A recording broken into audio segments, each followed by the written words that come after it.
Fanny Murray's husband didn't care that she was once a famed courtesan and cheated on her constantly.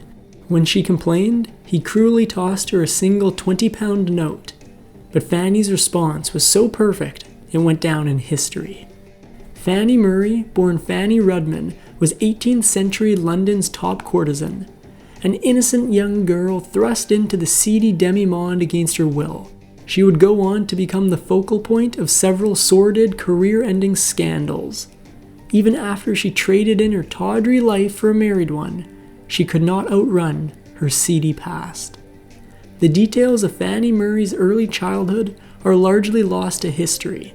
However, we do know that she was born in 1729 in Bath, England, and that her father was a respectable musician called Rudman.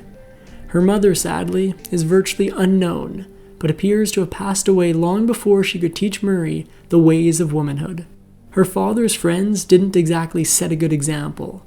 Murray's father was friends with the famous dandy Beau Nash, whose flamboyant lifestyle also made him a notorious womanizer. However, their close friendship also indicates that Murray grew up in a somewhat respectable middle-class family. That is, until tragedy struck.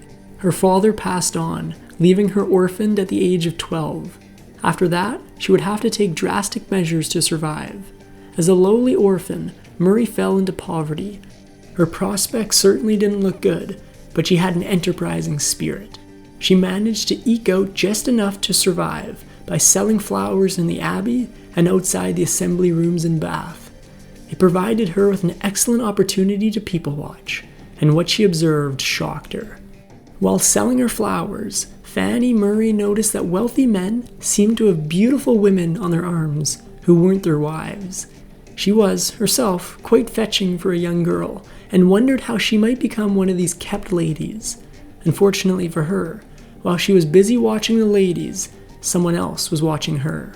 Murray sold beautiful flowers, but one fateful day, she encountered a customer who was interested in a bloom of a very different kind.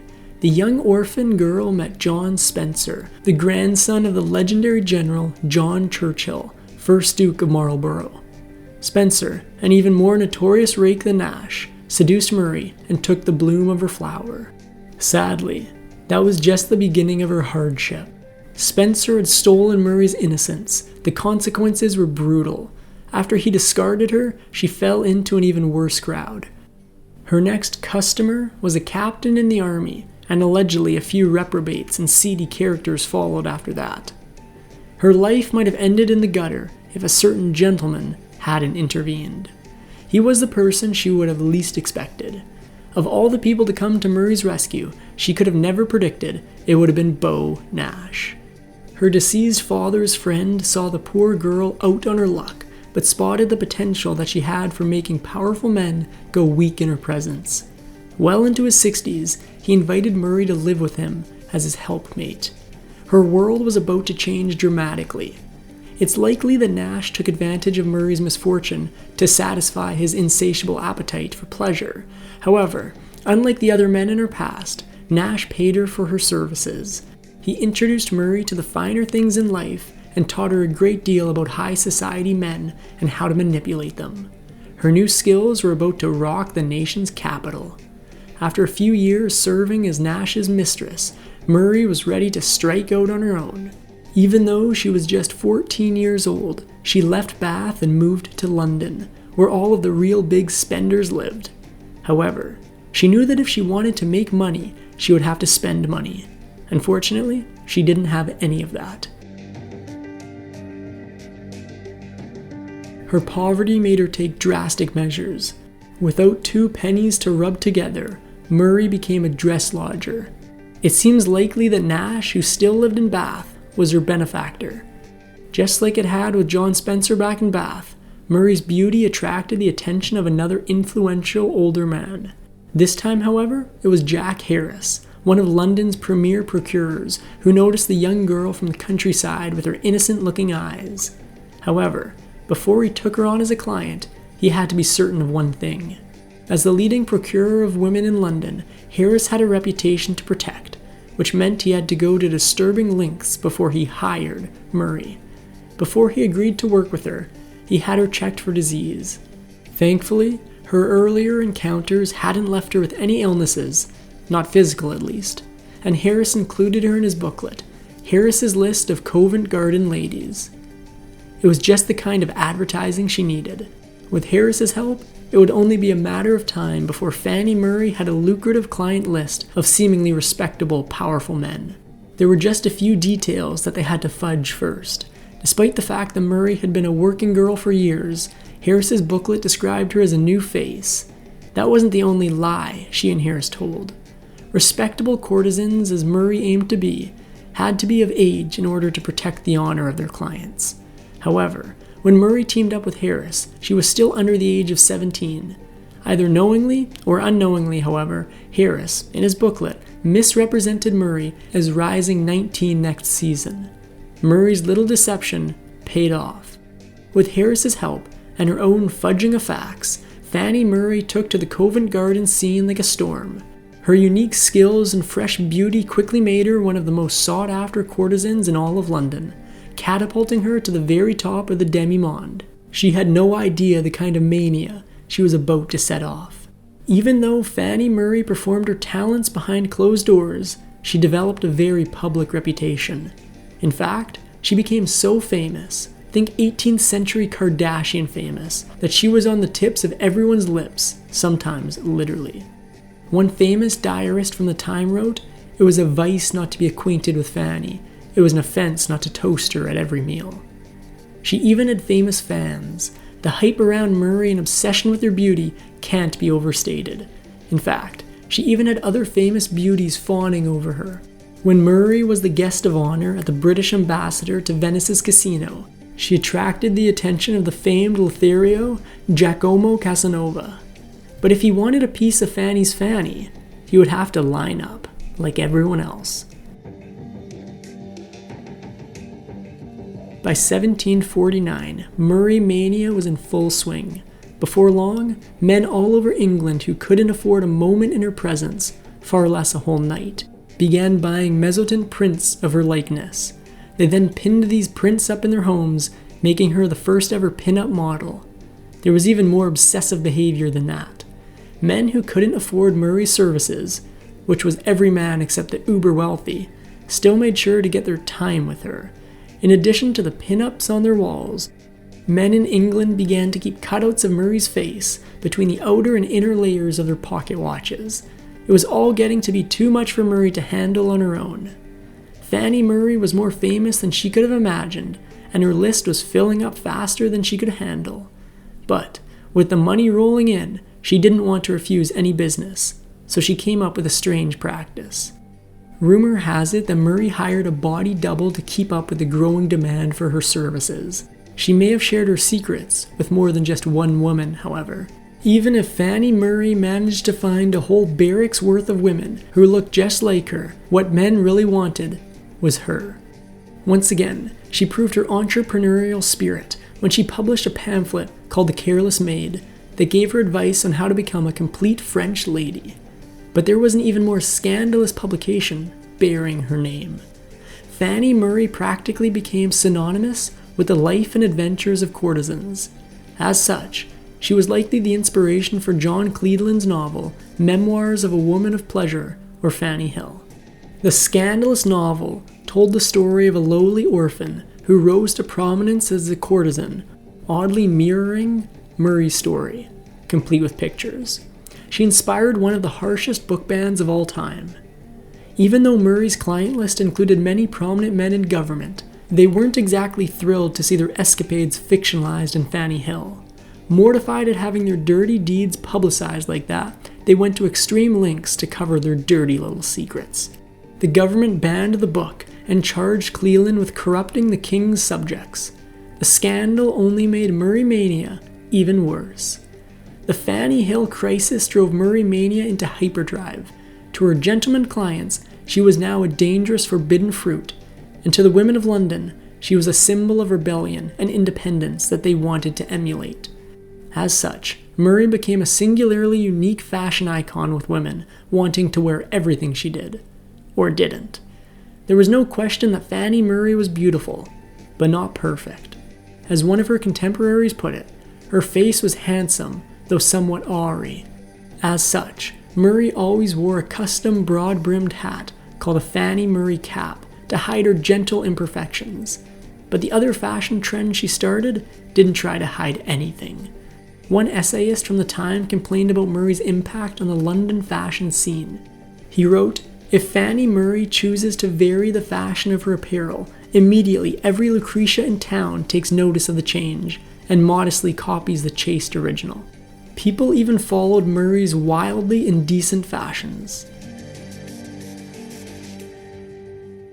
At the height of her fame and fortune, Fanny Murray decided that it was finally time to cash in. She became the longtime mistress of John Montagu. Montagu was so obsessed with Murray that he kept a portrait of her unclothed body in his house, which he proudly displayed to all of his guests. But he didn't keep her all to himself. Montagu introduced Murray to the Hellfire Club, a highly secretive and exclusive club of powerful philanderers who needed a safe place to practice their debauchery. Montagu proudly brought Murray around to the club's events, where she participated as a nun.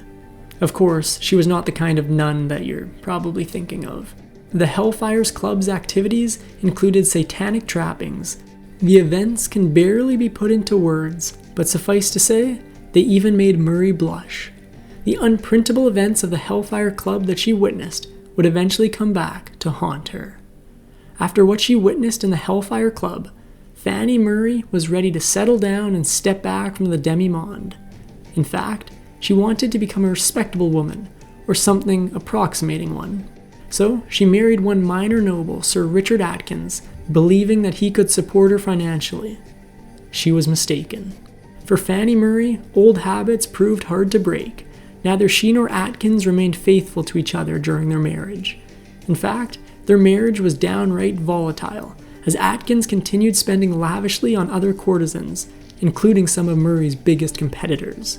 Then Atkins insulted Murray in a way she couldn't forgive.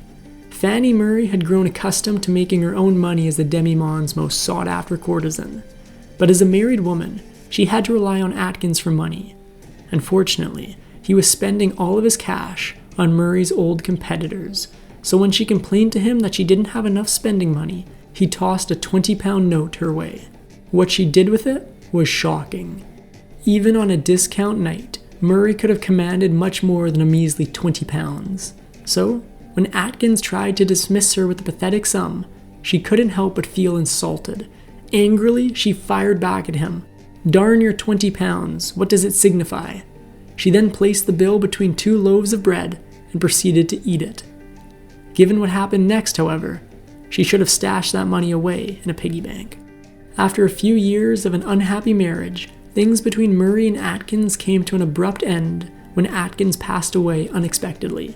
Even though there was definitely no love lost on Murray's side, she did lose one thing: financial security.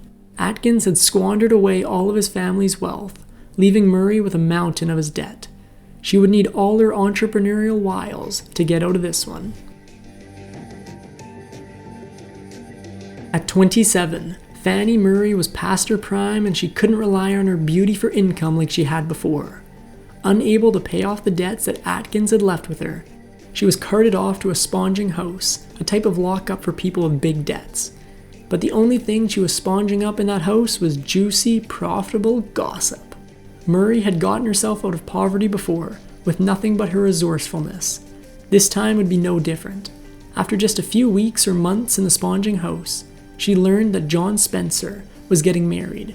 He just so happened to be the son of the elder John Spencer, the man who defiled her when she was just 12. She saw an ingenious way to turn that information into cold hard cash. As she mulled over the compelling news in her tiny cell, Murray was hoping that the younger Spencer was an honorable man.